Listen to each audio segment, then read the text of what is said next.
Hello दोस्तों, मैं अर्चना पुंडीर आज आपके लिए लेकर आई हूँ विराम चिन्ह। विराम चिन्ह का शाब्दिक अर्थ होता है रुकना या ठहरना। तो भाषा में अपने विचारों को व्यक्त करने के लिए, उसे स्पष्ट करने के लिए हमें कहीं कहीं पर रुकना होता है। तो वो जो रुकने या ठहरने का स्थान होता है, वहाँ पर हमें कुछ चिन्हों की आवश्यकता होती है और वहाँ पर हम जिन चिन्हों को लगाते हैं वही हमारे विराम चिन्ह कहलाते हैं। भाषा में उचित विराम चिन्हों का प्रयोग अत्यंत आवश्यक है, क्योंकि अगर प्रयोग सही नहीं होगा तो अर्थ का अनर्थ हो जाएगा। इसीलिए विराम चिन्हों का सही ज्ञान होना अत्यंत आवश्यक है। जैसा कि मैंने यहाँ परिभाषा में दिया है, भाषा में भावों, विचारों एवं अर्थ की स्पष्टता के लिए जिन चिन्हों का प्रयोग किया जाता है वे हमारे विराम चिन्ह कहलाते हैं। जैसे उदाहरण में मैंने यहाँ दिया है, किसी व्यक्ति को मुझे रोकना है, ठीक है, और अगर मैंने विराम चिन्ह का सही प्रयोग नहीं किया तो कैसे उसका अर्थ का अनर्थ हो जाता है वो यहाँ पर दिखाया गया है। मैंने कहा रोको, मत जाने दो, अर्थात मुझे उसको रोकना था, रुकवाना था, उसे जाने नहीं देना था, लेकिन अगले व्यक्ति ने उसको सही प्रकार से नहीं समझा तो अर्थ का अनर्थ हुआ। कैसे हुआ? रोको मत जाने दो। उसने सोचा कि रोको मत, उसको रोकना नहीं है, जाने देना है, जबकि मेरा तात्पर्य था रोको मत जाने दो, उसको रोक लो, जाने नहीं दो। तो इस प्रकार से अगर विराम चिन्हों का सही प्रयोग नहीं होगा तो अर्थ की स्पष्टता में भेद होगा, अंतर आएगा, दूसरा व्यक्ति आपके भावों को सही प्रकार से समझ नहीं पाएगा, और जब वो समझ नहीं पाएगा तो हमारा भाषा का प्रयोग अशुद्ध हो जाएगा। इसीलिए भाषा में विराम चिन्हों का अत्यधिक महत्वपूर्ण स्थान है। इस सूची में हमारा जो सबसे पहला आता है वो है हमारा पूर्ण विराम। इसका साइन कुछ इस प्रकार से होता है, ये इस प्रकार से होता है डंडा सा। इसका प्रयोग हम वाक्य के अंत में करते हैं। जैसे हम कोई बात कह रहे हैं और हमारी बात जो है, हमारा वाक्य जो है पूरा समाप्त हो जाता है, तो वाक्य के समाप्त होने पर हम इसका प्रयोग करते हैं। जैसे उदाहरण है, राम घर जाता है, हमारी बात पूरी खत्म हो गई, हमारा वाक्य खत्म हो गया, तो अंत में हमने इसका प्रयोग किया। दूसरा है हमारा प्रश्न सूचक। जहां पर प्रश्न पूछा जाए या प्रश्न किया जाए वहां पर प्रश्न सूचक का प्रयोग होता है। इसका चिन्ह कुछ इस प्रकार से होता है, जैसे मोहन कब आएगा, यहाँ पर प्रश्न किया जा रहा है, या तुम कौन हो, यहाँ पर प्रश्न किया जाता है, वहां पर प्रश्नवाचक का प्रयोग किया जाता है। तीसरा है अल्प विराम।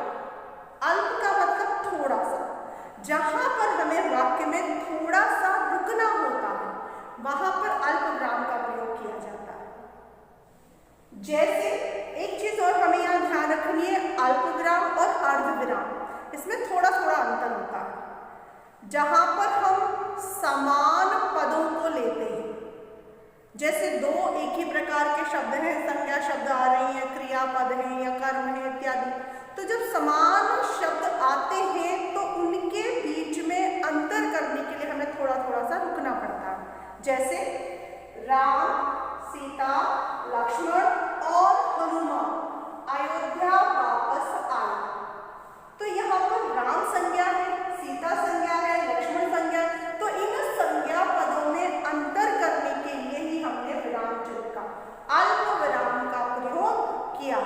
इसी जगह हम केला, संतरा, मौसमी फलों के नाम लेते या सब्जियों के, तो एक शब्द के अर्थात एक पद के बाद दूसरे पद का हमने प्रयोग किया, वहां पर अंतर दिखाने के लिए अल्प विराम का प्रयोग। फिर है हमारा अर्ध विराम, जहां पर हमें पूर्ण विराम से थोड़ा सा कम और अल्प विराम से थोड़ा सा ज्यादा रुकना होता है, वहां पर हम अर्ध विराम का प्रयोग करते हैं। दूसरी बात ये ध्यान रखनी है कि जब हम दो वाक्यों को मिलाने का कार्य करते हैं तो दो वाक्यों के बीच में हम अर्ध विराम का जैसे मैंने उसे डांटा नहीं, प्यार से समझाया।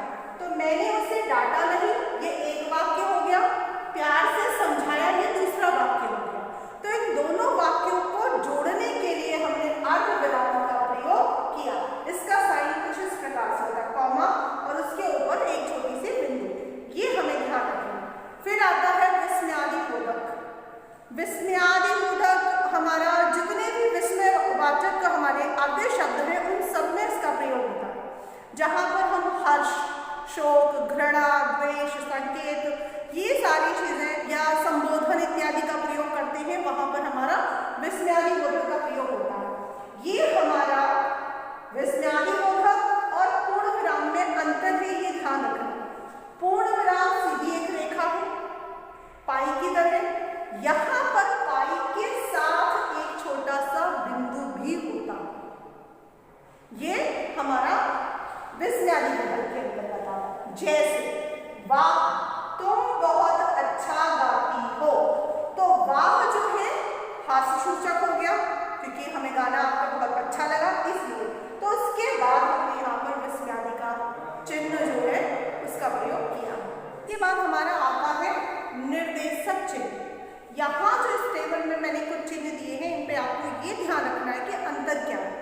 पहला है जैसे निर्देशक। निर्देशक चिन्ह जो होता है वो आप लोग जब संवाद लेखन करते हैं तो उसमें आपने ध्यान दिया होगा कि जब पात्र बोल रहा है और उसके बाद वो क्या बोल रहा है, ठीक है, तो वो जो आगे लिखा जाता है, यदि कोई कर्ता या कोई वक्ता बोल रहा होता है और उस बात को आगे दिया जाता है तो उसे निर्देशित किया जाता है, ये बताया जाता है कि वो बात आगे कही। संवाद लेखन में आपने अधिकांशतः इसका प्रयोग देखा होगा। जब कोई बात कही जाती है, आगे निर्देशित होती है, तो उसके लिए जिस चिन्ह का प्रयोग होता है वो है निर्देशक चिन्ह। ये इस प्रकार से एक खड़ी लाइन के बराबर होती है, जैसे हमारी शिरोरेखा होती है उसी प्रकार से ये हमारी लाइन होती है, लेकिन ये वक्ता के सीधे सामने होती है। जैसे यहाँ अध्यापक वक्ता है, ये क्या कह रहा है, ये निर्देशित आगे किया जाता है। आजकल तुम पढ़ते नहीं हो, ये अध्यापक ने कहा, तो अध्यापक ने कहा तो आगे निर्देशित कर दिया गया। अब छात्र है, छात्र ने क्या प्रत्युत्तर दिया, वो आगे निर्देशित किया जा रहा है। क्षमा करें गुरुवर, मैं बहुत बीमार था, तो ये छात्र ने कहा। तो संवादों में इनका अधिकांशतः प्रयोग होता है। या बात जो हम बोल रहे होते हैं या कोई वक्ता कह रहा होता है तो उसे जो बात कही जाती है उसे आगे निर्देशित किया जाता है। दूसरा है योजक। निर्देशक और योजक में थोड़ा सा अंतर है। ये लाइन जो होती है थोड़ी लंबी होती है और ये जो होती है थोड़ी सी छोटी होती है। दूसरा योजक जो है वो दो समान पदों या दो विपरीत पदों के बीच में आता है। योजक का मतलब और, अथवा, या ये होता है। तो ये दो समान या विपरीत पदों के बीच में इनका प्रयोग होगा। जैसे तो रात दिन, रात और दिन, ये डैश आ गया, ये है योजक, ठीक है। क्या करते रहते हो। अब इसी प्रकार के मैंने कुछ पद दिए हैं, जैसे अच्छा और बुरा, तो ये योजक का। पाप और पुण्य, तो ये विपरीत शब्द है, ठीक है।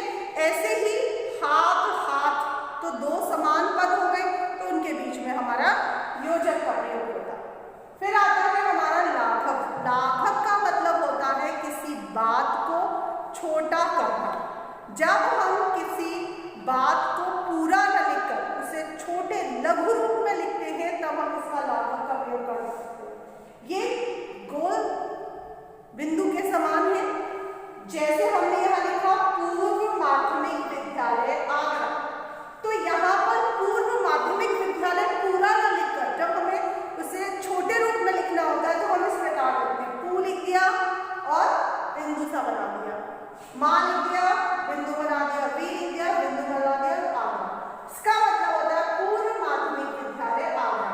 मतलब पूरी बात को न लिखकर, पूरे वाक्य को न लिखकर हम उसे लघु रूप में लिखते हैं, तब हम लाघव का प्रयोग। इसके बाद हमारा आता है कोष्ठक। ये इस प्रकार से चिन्ह होता है। जब हम कोई बात कह रहे हैं और उसका दूसरा प्रतीकार्थ निकल रहा है तो उसका दूसरा अर्थ है, तो उसे प्रकट करने के लिए हम कोष्टक का प्रयोग करते हैं। या कोई इंपॉर्टेंट बात है उसे प्रकट करने के लिए हम कोष्टक का प्रयोग करते हैं। जैसे आयुषी बहुत बाचाल है, तो बाचाल क्या है, उसका हिंदी प्रतीकार्थ अगर हमें बताना है तो बाचाल का मतलब होता है बहुत बोलने वाली। तो यहाँ पर हमने उसे कोष्टक में लिख दिया, उसका दूसरा अर्थ जो है वो हमने उसे कोष्टक में दे दिया। तो इस प्रकार से हम कोष्टक का प्रयोग करते हैं मुख्य बात को इंडिकेट करने के लिए, स्पष्ट करने के लिए या दूसरा अर्थ प्रकट करने के लिए। फिर आता है उद्धरण चिन्ह। उद्धरण चिन्ह दो प्रकार के होते हैं, सिंगल एक गहरा उद्धरण चिन्ह और डबल मतलब दोहरा उद्धरण चिन्ह। अब इनका प्रयोग कहाँ होता है, जैसे कोई बात किसी ने कही, किसी नेता का भाषण है, वृत्तांत है, जैसा उसने कहा, वक्ता ने जैसा कहा, यदि हमने बिल्कुल वैसा ही उसे लिखा तो वो हमारा उद्धरण चिन्ह में आता है। जैसे हमने अधिकांश से देखा है कि जो भाषण होते हैं या नारे होते हैं, जैसा हमारे वक्ता ने बोला, नेता ने बोला, वैसा ही हम वैसे वहां लिख रहे हैं, तो वहां पर हम उद्धरण, दोहरे उद्धरण चिन्ह का प्रयोग करेंगे। जैसे नेताजी ने कहा था, अब नेताजी ने क्या कहा था, योजक है आगे यहाँ पर, उसके बाद उन्होंने क्या कहा, तुम मुझे खून दो मैं तुम्हें आजादी दूंगा। तो उन्होंने जो बात कही वो महत्वपूर्ण है, उसको जैसा उन्होंने कहा हमने बिल्कुल वैसा ही लिखा है, इसलिए यहाँ पर हमने दोहरे उद्धरण चिन्ह का प्रयोग किया। कोई भी किताब या शीर्षक जब हमें लिखना होता है तो उसे हम एक गहरे उद्धरण चिन्ह में लिखते हैं। जैसे गोदान प्रेमचंद की प्रसिद्ध रचना है, तो ये उनकी रचना है, तो हमने जब रचना को स्पष्ट किया तो हमने एक गहरे उद्धरण चिन्ह का प्रयोग किया। इसी जगह हम रामायण, महाभारत, अगर किसी भी पुस्तक का नाम लिखते हैं, किसी भी रचना का नाम लिखते हैं, तो उसे हमें एक गहरे में देना होगा। फिर आता है हमारा हंस पद। हंस पद को हम त्रुटि पूर्वक भी बोलते हैं। जब हम कोई चीज लिख रहे होते हैं, वहां कोई शब्द हमारा छूट जाता है, तब हम हंस पद का प्रयोग करते हैं। जैसे मैंने यहाँ लिखा, मैं प्रतिदिन का अखबार पढ़ता हूँ, तो मैं प्रतिदिन, अब मेरा छूट गया था हिंदी, कि मैं प्रतिदिन हिंदी, तो मैंने नीचे लगा दिया। ये मैंने दो साइन लगाने हैं, एक का मुख जो है ऊपर की तरफ है, एक का नीचे।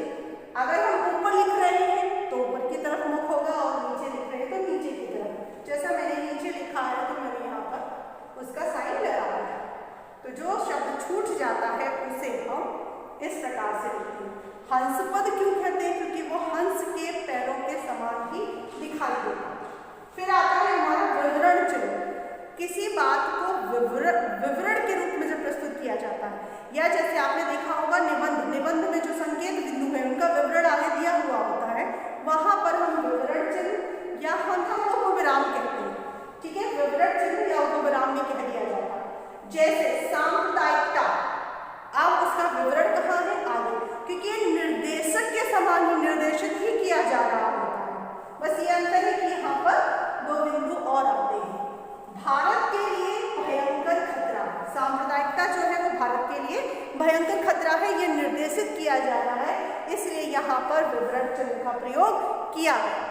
धन्यवाद।